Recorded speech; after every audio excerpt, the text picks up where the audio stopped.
Hello guys, welcome back to the channel. In today's video, I'm going to show you how you can remove accessory from your avatar on Roblox. Okay, let's get into it guys. Here I have already opened my Roblox application on my PC.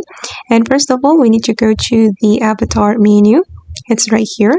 And then we can go to the customize. And you can choose the item that you want to remove from your avatar.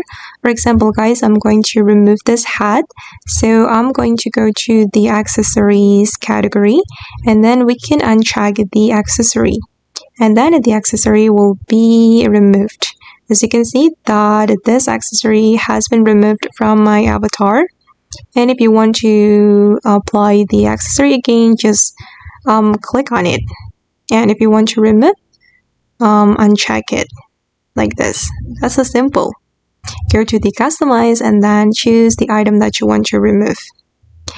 Okay guys, and that's all the way to remove accessory from our Roblox avatar. I hope this video will be useful for you. Thank you so much for watching, and see you in the next video guys.